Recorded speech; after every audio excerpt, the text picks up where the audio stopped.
Principia Theologica, Lecture 7, The God Experiment. Hi, Sol Soler here again, Lecture 7 in Principia Theologica, and this is titled The God Experiment. So, in this lecture, I'm going to outline an experiment, an existential experiment that any human interested in these ideas can carry out for themselves to verify the ideas for themselves. Please forgive the ambient noise. There are motorcycles going by, and there are actually fighter jets flying overhead, which is great.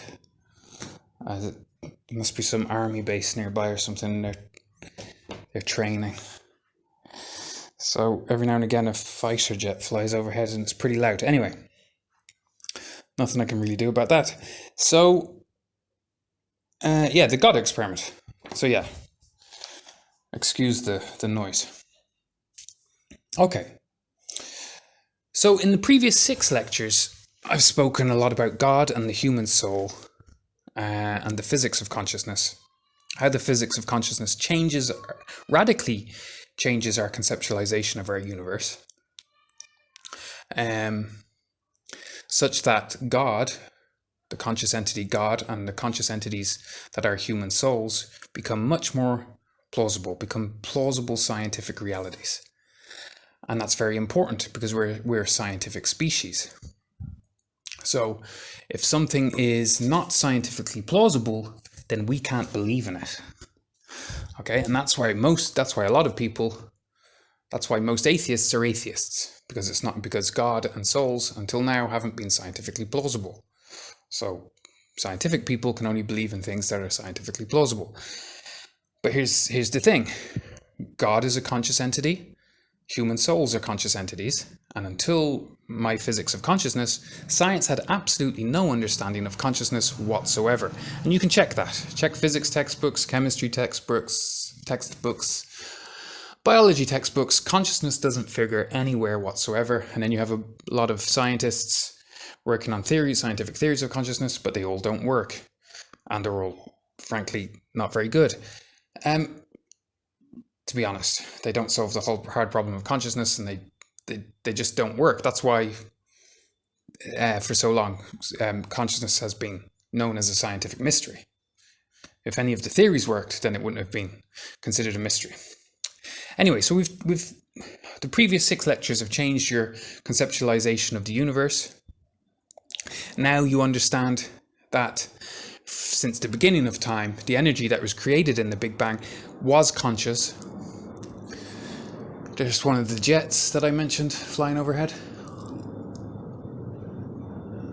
I wonder how loud that's. I'm not sure how loud that's coming through. How much the mic is picking that up. So yeah, the energy created in the Big Bang is intrinsically conscious. Consciousness is an intrinsic property of physical energy. All physical energy is conscious. So the universe has been conscious since the beginning of time, and it's taken on many different forms, and it's capable of creativity and intelligence and developing intelligence. So the Big Bang, the first moments of the universe may not have been intelligent, but then the universe has spent 14 billion years evolving, physically evolving, and that means consciously evolving, because all physics is conscious, all energy is conscious. And so humans, the fact that we're intelligent and the fact that we're creative, prove that the basic energy and particles of our universe are capable of taking on forms that are creative and intelligent. So in the 14 billion years that the universe has been evolving, it's very likely that other intelligences apart from human intelligence have evolved. And some of these intelligences would be extremely immense. If all the stars in a galaxy are intelligent, and they're all connected, and they are all physically connected because they're all emitting and absorbing light from one another, a galaxy would form an exceedingly immense brain. And then, just like you control the configuration and movement of your body and what your body does, and you control your own thoughts and ideas, and you control how your body is configured, the universe consciously guides its own evolution to facilitate the existence and evolution of creatures like ourselves. And just like we appreciate love and beauty and morality, so do these higher intelligences. So the basic idea is, again, science confronts anthropocentrism, which is the psychological issue humans have, where they find it difficult to conceive of experience apart from human experience. So we will experience human intelligence and human consciousness, so we find it naturally difficult to imagine of different kinds of intelligence, superior intelligence, or intelligence in different non-human forms that would be very different to our intelligence, our human intelligence, but could share some common aspects, such as morality, aesthetics, and things like that. Okay. So that's what we made plausible in the previous 6 lectures. Now, that's a radical change. That's a radical change in the picture of your universe, because for hundreds of years, scientists and physicists, and literally all of them, or the very vast majority of them, 99.9% of them, have all assumed that all the basic energy and particles of our universe are non-conscious. So that's a very, very big change. And then they have assumed that consciousness somehow switches on, that some level of complexity is reached in the configuration, that all the evolution of the universe for 14 billion years was non-conscious, devoid of any feeling, any consciousness whatsoever, any choice whatsoever, and it was just happening by chance, randomly, but deterministically, and then somehow special configurations came into existence where consciousness suddenly somehow discontinuously switches on, and we're an example of those type of we humans are an example of or one example of a special configuration where consciousness has switched on around our physical forms. But they have no explanation as to how that happens. Zero. And I do urge you to go and check that. Check their theories. You will find nothing but huge amounts of nonsensical jargon. It's rubbish, to be frank. It's just not good science. It just doesn't work.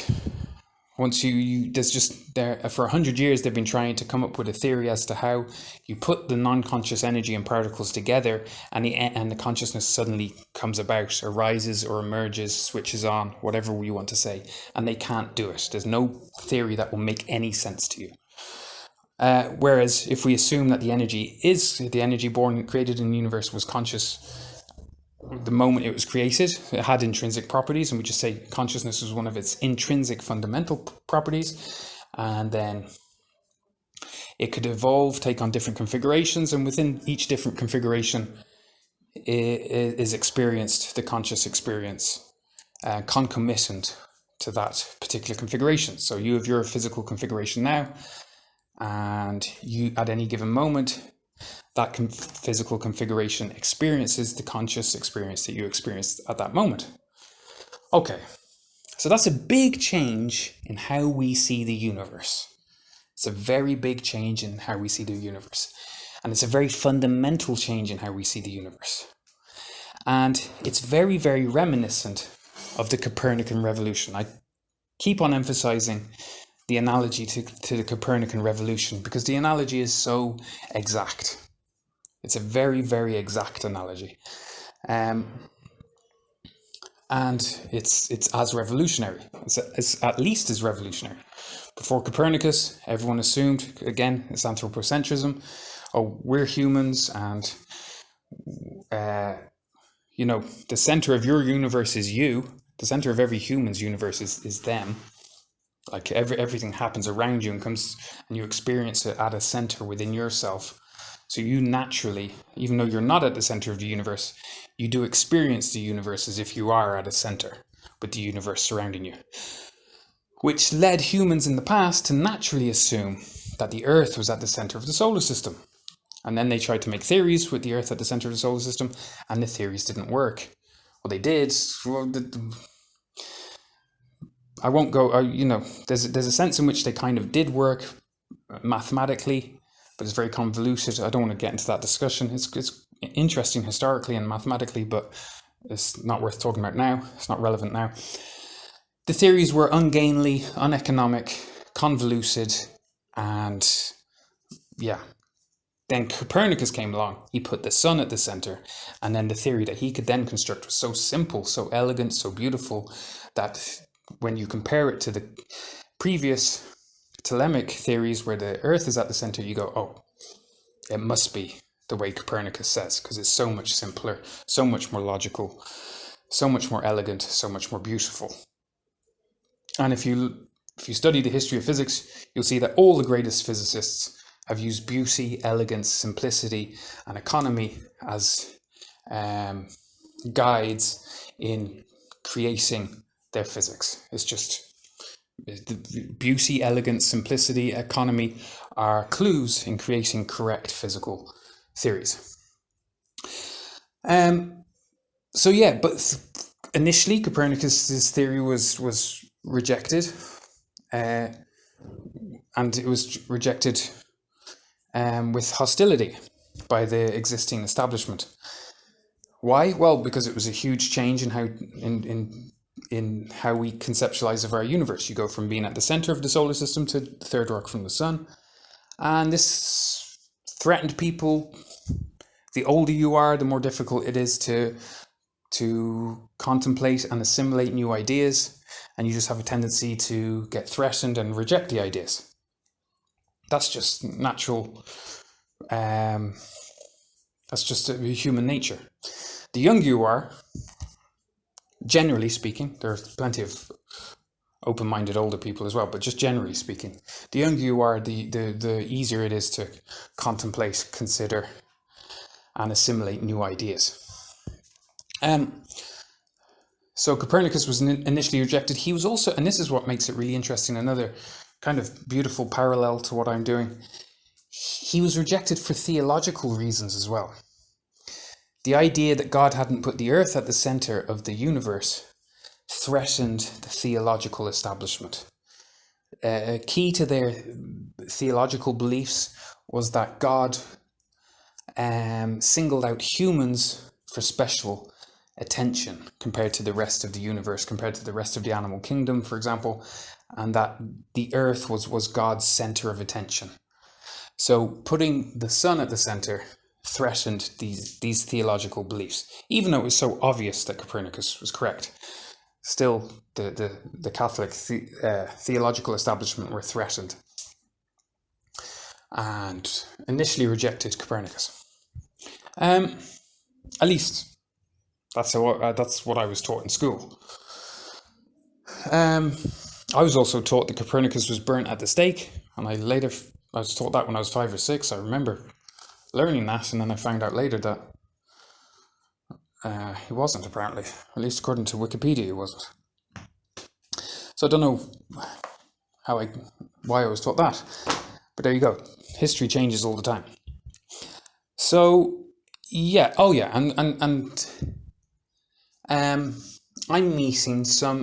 theory is meeting some similar kind of resistance for some similar reasons. One, it's a new way of thinking. Scientists have spent so long thinking that energy and particles aren't conscious and that free will doesn't exist. And my theory, even though it's so obviously true, is so much simpler, more elegant, more logical. It requires you to believe that, yeah, particles are conscious. They can't speak. They don't have language or anything like that, but they have conscious feelings. They feel forces, just like you feel forces. They have much simpler consciousness than you, but they possess consciousness and they make choices about their behavior, like you make choices about your behavior.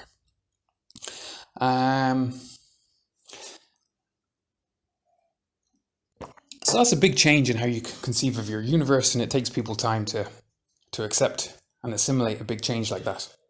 Also, as I've shown in the previous lectures, it makes God and the human soul immediately very plausible.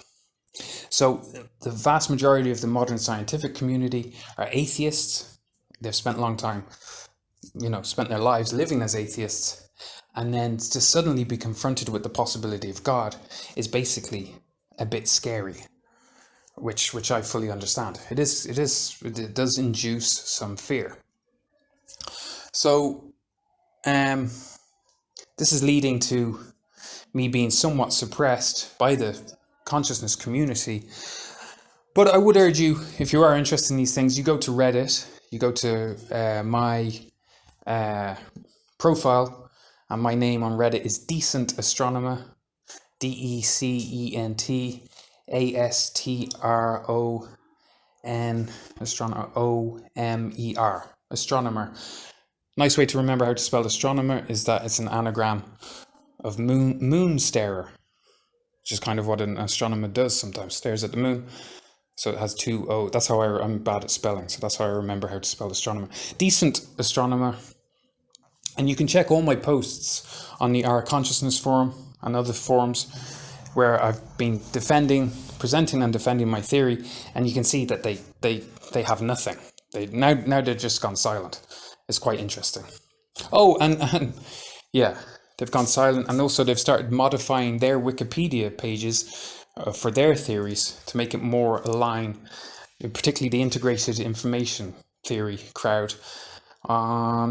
When was it, June 8th or something, modified their Wikipedia page with their definition of their theory. So now and this is after me presenting my definition of consciousness. But basically they're ignoring me, which is a bit shocking, a bit sad really. But anyway, that is what it is. I can understand it. It is a big revolutionary change in thinking. Okay, but it makes God and the soul plausible.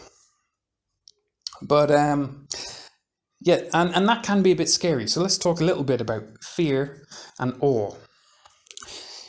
Because there's fear of death. Fear of death. Most humans have experienced some fear of death, fear of dying. And it's a scary prospect, especially if you think that you're going to stop existing forever. Then it's very, very scary. And it creates fear. And people don't like fear, and they run from fear. That's our tendency, is to run from fear. Even if our fear, you can be scared of something physical, someone coming at you with a knife. But you can also be scared of your own thoughts. And then you can run from your thoughts. How? By turning on a TV or turning on a podcast or whatever. Or taking drugs or whatever. People deal with it in different ways. And death is one of those, creates a lot of fear, and people try to ignore death, and especially when they believe that death means eternal annihilation, they try and just ignore the topic as much as possible. Then there is awe. Awe, A-W-E, I'm saying that word kind of strangely, A-W-E, awe, is kind of like fear, except it's a good fear. And this God experiment that I'm suggesting people undertake now can generate awe. And that's a feeling that is somewhat, as a conscious feeling, as a conscious experience, it can be somewhat similar to fear, and you could mistake it for fear, and it could make you shy away from the ideas. But I would continue, take your time. If you are feeling overwhelmed, then stop for a while. Let the ideas settle down. Let your mind settle down. Leave it for a while. Get on with your life, and then come back to it when you feel more prepared. But if you do study these lectures with some effort and some attention, and you do study the physics of consciousness with some effort and attention, they will generate within you feelings of awe. And awe, how to describe awe? It does feel somewhat similar to fear, but it's somehow pleasant. It's somehow good. It's just kind of where you contemplate existence around, because understand, you are within a universe. You're embedded within a universe, and it's a very amazing universe. There's no two ways about it. Even if there is no God, this universe is a miracle. That this universe as it is, the size that it is, just the amazingness of it, the galaxies, the black holes, then life on Earth, and nature, all the different animal species, the whole thing is remarkable. The fact that we're flying through space at tremendous speed, that we're on a round ball of rock that's flying around an incredibly immense ball of fire. It's astonishing. Even if there is no God, your existence is just undeniably astonishing. Like, hold up your hand and just look at it and understand that that's a whole bunch of particles and energy that you're in control of. It's quite remarkable. Sometimes I like to look at my hand, move my fingers, and just marvel at the fact that I'm in control of this small subset of the universe that I call my body. And just that you can see, you're in a universe, and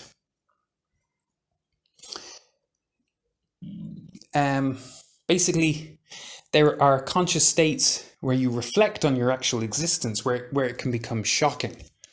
You just the plain, even if you're depressed, even if you hate life, even if you're fed up, even if you're bored, there is a way of contemplating just the bare facts of your existence. So it just becomes shocking that you exist, that you can see anything, just that you have the conscious experience of seeing anything whatsoever, any color whatsoever, that you can move, that you can feel, that you're on a ball of rock flying through space at great speed. It's your existence is astonishing, and that can create a sense of awe, which is a bit like fear, except it's good, it's exhilarating, and it's kind of just this shock at the bare fact of your existence.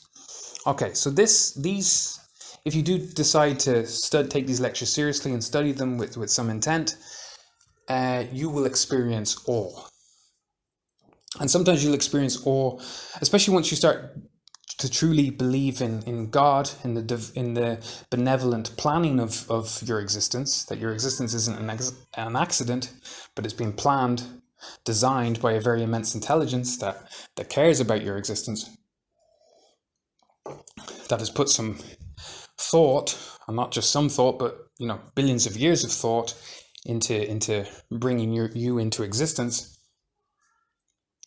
then the awe can really intensify as it becomes, as it is combined with an appreciation of the beauty of existence, the immense,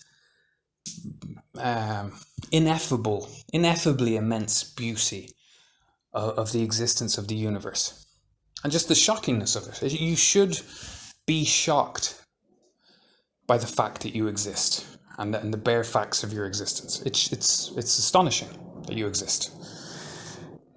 According to the Big Bang Theory, there seemed to be basically nothing, and then suddenly a very immense amount of energy crammed into a single point, and it explodes, and 14 billion years later, you're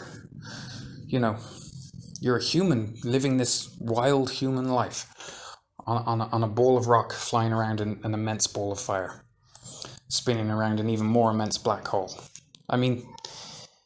Part of the God experiment will be getting in touch with the miraculousness, the undeniable miraculousness of your existence.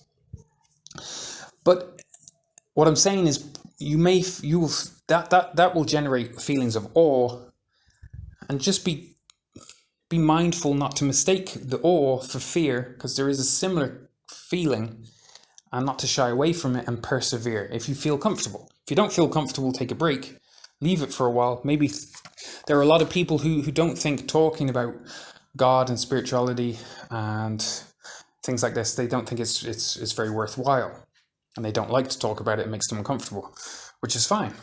I don't want to force anyone to think about these things at all. But I'm just saying there will be awe involved. What I would say is if you do feel scared, remember, because I've been through all this. So what I'm attempting is to guide people through these experiences if they want to go through them. That the awe is actually a good sign. It's It's a sign of making progress. Okay, so that's awe and the Copernican revolution. So then I wanted to mention a little bit about humility. So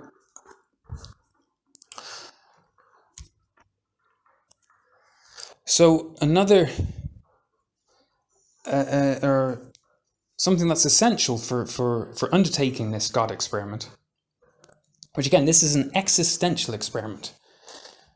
So it's not where you go out and use a piece of apparatus to take a photo of God to prove that he exists. That's how conventional science works. Objectively, you measure something objectively, and then you describe it objectively, and then you know that it exists, and you describe how it exists.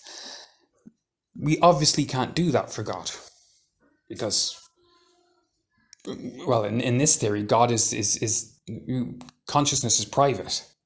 We know this from modern neuroscience. You can't objectively view consciousness, not even of a human. So you can scan a human's brain, but you'll just see particles and neurons, grey matter. You'll never see their thoughts. Like, it's impossible. No matter how closely we scan a human brain, we can't see what they're thinking. Like, if they're imagining a tree, we can't see the tree they're imagining. We can just see neurons firing.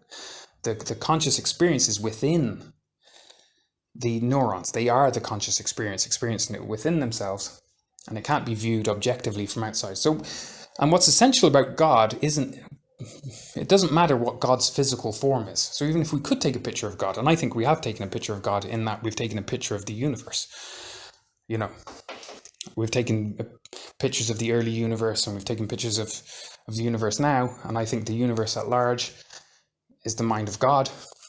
It's conscious, just like you're conscious. We're made out of the same stuff. But it doesn't matter what the physical form of God is whatsoever. What matters is God's consciousness, God's conscious intelligence, and whether God cares about our evolution. So, yeah, we as humans, we can't go out and take a picture of God. It's impossible. Well, as I say, I think we have. I think when we take a picture of the stars at night, we are taking photos of aspects of the mind of God. But they are just objective photos. They don't reveal anything about the consciousness of God. So that's that. Objectively, we can't prove the existence of God. Okay, but subjectively, you can come to believe in God based on your conceptualization of the universe and your experience of the universe. So this means for you to become sure or more sure of the existence of God, the existence of your soul, you need to pay attention to particular experiences that will ultimately make you more and more sure. So the God experiment is it's a series of suggested thoughts and experiences that will ultimately make you sure, more and more sure, until you're totally sure of the existence of God and the existence of your soul. And basically, and if you don't, maybe you don't like the word God, it could just be the faith in the fact that you coming into existence isn't a disaster. So that just means that some part of you, your conscious experience, doesn't end with your physical body. So we explained in the lecture on the soul that there's a particular special essential part of you that consciously witnesses and makes all your decisions, and that it learns from experience in each life, and that leaves the body at the point of death and takes on another body. I'll explain more about that later, and I'll explain about more about reincarnation and karma. So God is really just the idea that you coming into existence isn't a total disaster in the long run. That after death, that's not the end of your conscious experience. Okay. So yeah, humility is important, and I don't mean with respect to other people. I'm sure you're a perfectly humble and nice person. I don't mean in that way. I mean intellectual humility with respect to existence, with respect to the universe at large. So there's a tendency in science, historically, it's happened many times, where scientists say, "Oh, we've done it. We understand it now. We understand the universe. We understand existence now." And every time scientists say that, along comes a revolutionary who says, "No, it's way weirder than you thought." So just before Einstein, there was a guy called Lord Kelvin, and I should have prepared the quote. I can't remember the quote. Anyway, he said that physics was, after Newton and Darwin, he said that physics was all wrapped up, that it was done, that our scientific understanding of the universe was basically complete, and just a few details needed to be filled in. And then he said, "Oh, but he also said there are a few dark clouds on the horizon," which is a slightly vague statement. But anyway, we don't know exactly what he meant by that, but what was on the horizon was Einstein, basically, who showed that physics was in no way whatsoever complete at all, and in fact that the universe was much stranger, much more interesting, and much more different than physicists till then had ever conceived of.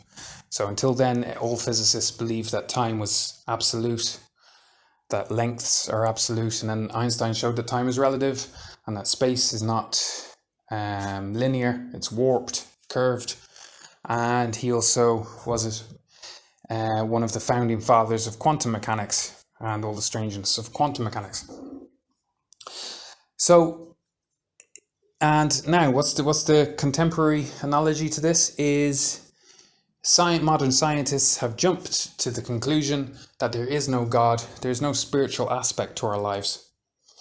And when we die, we're just dead and gone forever, and our conscious existence is just a brief anomaly in an otherwise dead, deterministic universe.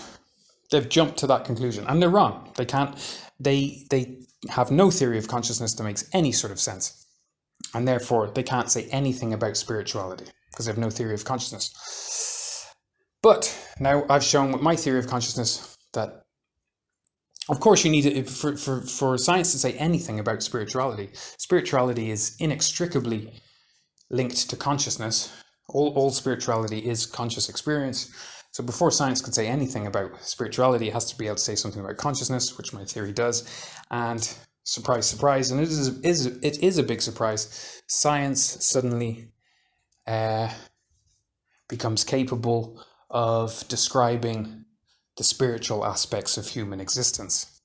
And not only that, but making spirituality and the human soul and the existence of God much more plausible than implausible. As in, it's actually atheism that suddenly becomes very implausible the more you study these ideas. Okay. So, yeah, that's why I mentioned humility in terms of where we accept as humans that our scientific understanding of the universe is very far from complete. Like, it's very impressive, it's very wide-ranging. We have described a huge amount of the universe objectively using conventional objective science, but it's very far from a complete understanding. Very far. And that science, the history of science shows that there's repeatedly that our universe tends to shock us and become more amazing in terms of how it works. When Einstein came along with his special relativity, for example, he showed that, for example, a train traveling in a particular direction, its length shrinks in that direction, which is, it's now we're very used to it, but that was a very, very shocking thing for people to accept at the time. Or he showed that, if we have two twins and we send one up into space on a rocket ship, it's accelerated really fast for a while, and then bring it back down to Earth and put the two twins next to each other, one will be younger. The twin that was accelerated will be younger than the other twin that wasn't accelerated, which is amazing, astonishing. And the physics of consciousness is another astonishing revolution in science. Okay, and it's one. So in that sense, I mean humility. The humility to accept that our modern picture of science, our modern scientific picture of the universe is incomplete, and that this conclusion of atheism is unjustified. Okay. So, studying the previous 6 lectures will have made God and your soul scientifically plausible to you. Okay, and if you didn't believe in God before then, well, that's a big change. Even going from atheist to just finding God plausible is a big psychological change. It's a big psychological change. But once you do find it plausible, you're on the path, and there's basically a natural progression to it that once you do find God plausible, it won't stop there. You will continue. God will continue becoming more and more plausible as soon as you've conceived of him as plausible at all, which will involve some awe, the experience of some awe, the idea that your existence is actually not a disaster and is actually a tremendously good thing and an amazing gift. Once you do find it plausible at all, that will continue until you find God more and more plausible, until you become totally sure, or you believe in God the same way that you will believe that the sun will rise tomorrow. Okay, but the thing is, it's a big change. From going from an atheist to going to finding God plausible is a big change, and it requires change in your behavior also. Like, we use our models of the universe to navigate the universe and to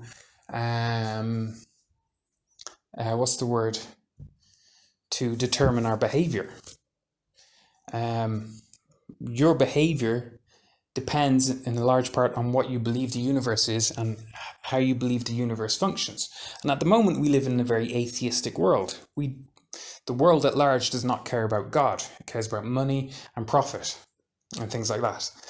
If we cared about God, we'd, instead of just aspiring from, like the modern world is quite obsessed with money and owning things and collecting things and showing off that you have things and possess things and how rich so-and-so is and hoarding billions of dollars. I mean, it's godless. It's basically godless. There's one good way of describing it. And it's full of fear and insecurity, which is obvious and natural.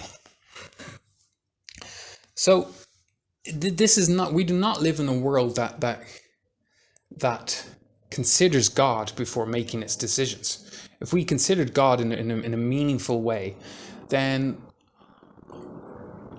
when science was indicating to us that we were, possibly going to destroy the planet with our,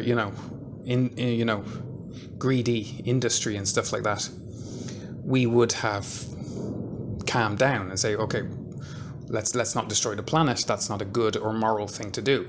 But instead, people don't believe in God. They believe that they're only going to exist for this one and only life. So they just want as much money as possible. So they're willing to destroy the Amazon forest and poison babies just to get their hands on more money.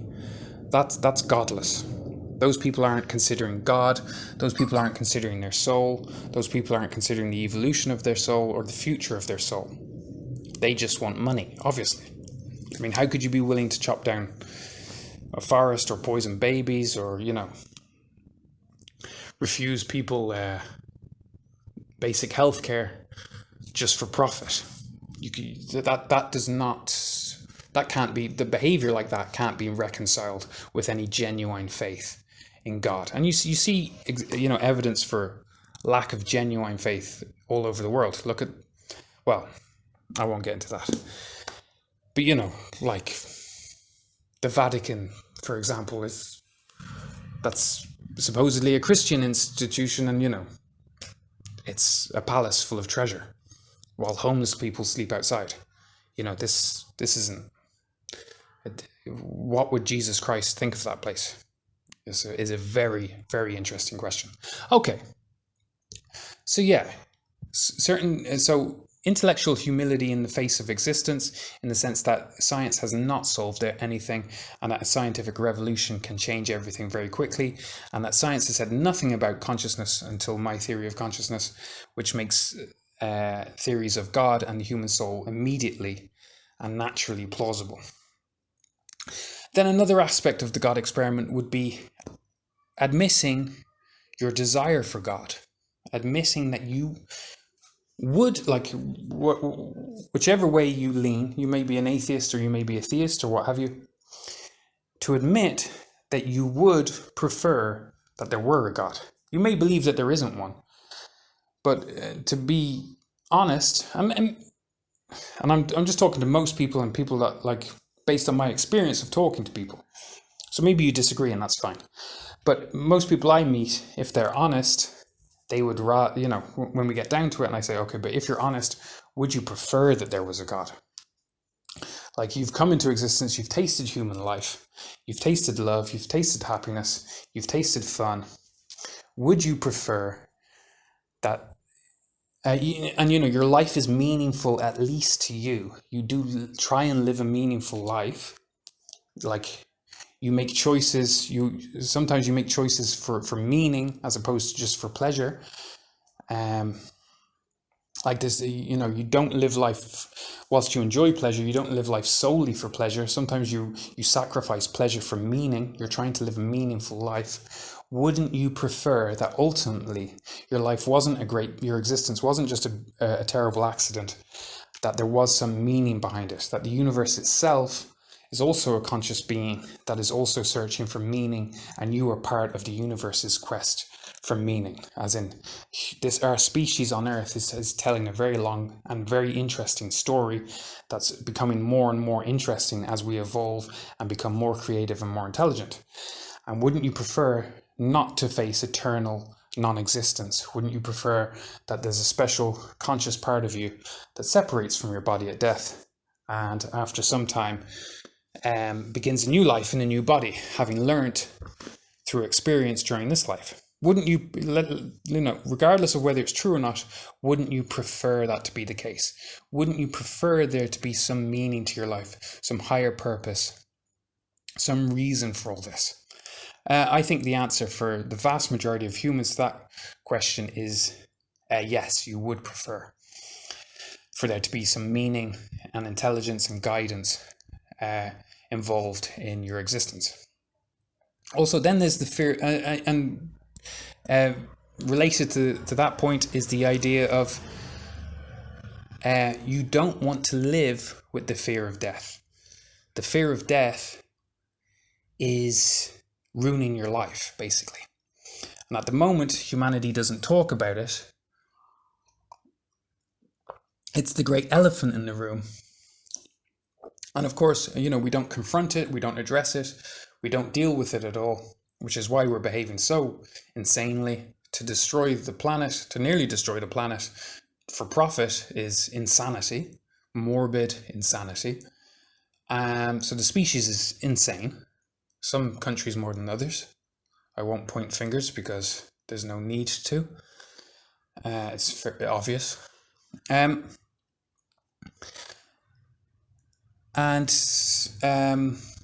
don't confront it. And if you don't confront it, that doesn't mean it goes away.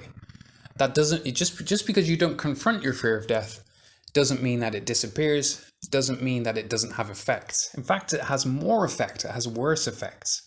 Why? Because then it gets pushed down into the subconscious, and then it has effects that are much more much less in your control. Okay. So to admit that you don't want to live with this fear, that sometimes, if you're an atheist, you have these different phrases that help you cope with the fear, such as, oh, it will just be the same as before I was born. And that's an interesting phrase, but it's just words. And it does not, if you're honest, actually alleviate the fear. Death is still terrifying, even if you didn't exist before you were born. It still causes within you, if you allow yourself to dwell on it at all. And that's the thing. People just don't allow themselves to dwell on it. But if you do allow yourself to be conscious, to really contemplate the idea of eternal non-existence, you feel the worst fear you ever fear. The worst fear you ever feel in your life. The biggest, worst fear you ever feel in your life. And of course you do. That's just obvious. You don't want to live with this fear. It's ruining your life. And it gets pushed down into your subconscious. And one really obvious symptom of that is smoking. Particularly these modern, the big corporate cigarettes. Pictures of death all over the box.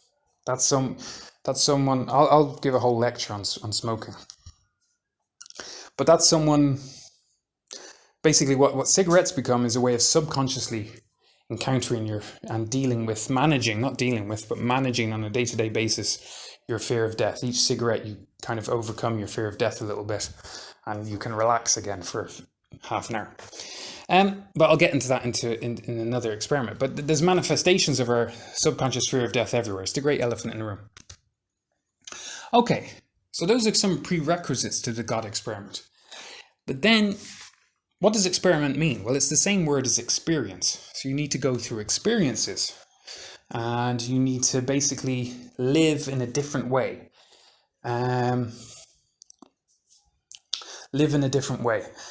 So, I know, and live in a different way. That doesn't mean, I don't mean modifying your behavior too much. It's more about modifying your consciousness. It's more about paying attention to certain things, thinking different things, contemplating different ideas. And yes, that will then lead to modifications in your behavior that will create experiences, conscious experiences within yourself that will give you more and more faith, growing faith in the existence of God, the idea that your existence is a good thing, a learning experience, and that the main goal of this learning experience, the main goal of human life, is moral development. And you see, at the moment, we don't pay very much attention to, as a species, culturally at least. I'm not talking about individuals here, I'm just talking about our large-scale culture. Our large-scale culture doesn't pay very much attention to moral development. It's much more focused on materialism and acquiring things, buying things, and sex and the body. So that, a lot of people will spend 12 hours a week. It's very normal for a human to spend 12 hours a week in a gym, focusing on their physical fitness, their physical health, and, studying and reading up and paying huge amounts of attention, giving huge amounts of thought to what they eat, how they exercise, what supplements they take. That's a huge amount of effort and attention to their physical health. But don't do the same for their moral and spiritual health, which is, that's not to say that they're not moral people. They are moral people, they're good people, but there is a way in which you can take your moral existence as seriously as you might take your physical existence if you're someone, who's really into physical health.